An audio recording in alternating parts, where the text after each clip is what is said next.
I'm so proud and I'm so grateful that I won the lottery of life to be born here in Canada. Born of a teenage unwed mother, she put me up for adoption to 2 school teachers. They taught me that it didn't matter where I came from. It mattered where I was going. It didn't matter who I knew. It mattered what I could do. That's the country my wife came to as a refugee. That's the country that allowed her family, her brother to be a soldier, other brother to be a carpenter, her sister to be a nurse, and for her family to work hard and achieve great things. That's the country we want your kids and mine to inherit, but it's not the country we see today.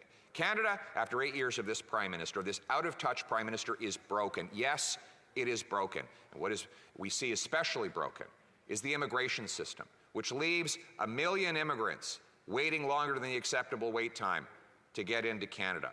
We see international students abused and exploited by human traffickers, shady consultants, some of them losing their lives and being sent back to places like India in body bags because this Prime Minister and his government have failed to protect them from the predators and the scam artists that are destroying their lives. We see 20,000 brilliant immigrant doctors blocked from working in their professions by government gatekeepers. 32,000 immigrant nurses blocked from their jobs. It boils my blood to sit in a hospital waiting room for 5 hours with my daughter who has a migraine headache because there aren't enough doctors and nurses while gatekeepers block brilliant immigrant doctors and nurses from doing their jobs.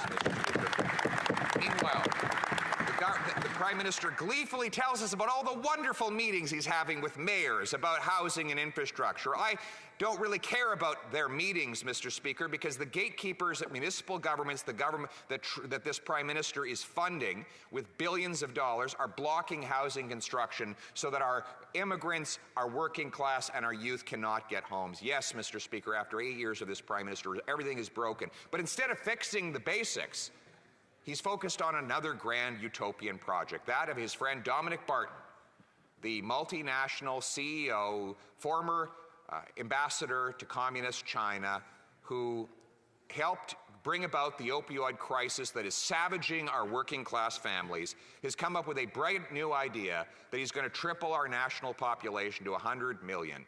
Mr. Speaker, we don't need any more utopian schemes from globe-trotting millionaires and multinational insiders. What we need is some common sense for a change.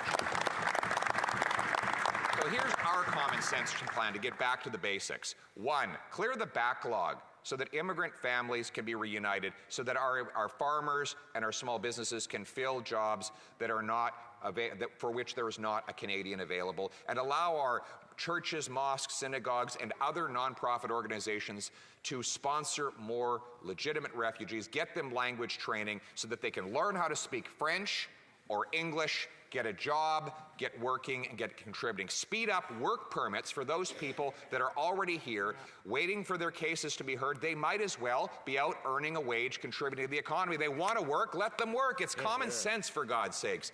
And speaking of work, let's bring in a Blue Seal national standard for all of our professions. We have a Red Seal that allows tradespeople to take a test, prove they're qualified, get to work, and move across the country to fill needed vacancies in the job market.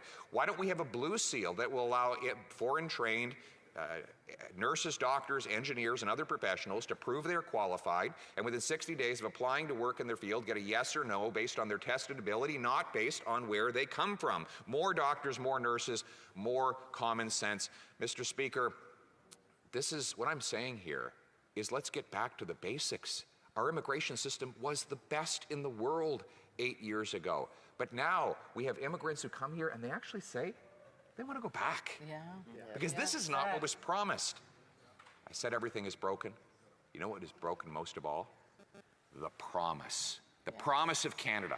The promise that we will reinstill. A promise that in Canada, it doesn't matter where you come from, it matters where you're going. It doesn't matter if your name is Martin or Mohammed, whether your name is Singh or Smith, whether your name is Chong or Charles, whether your name is Patel or Polyev, if you work hard, you can achieve anything you want in the greatest country in the world, in the freest country in the world, Mr. Speaker. This is the common sense of the common people, united for our common home. Your home, my home, our home. Let's bring it home.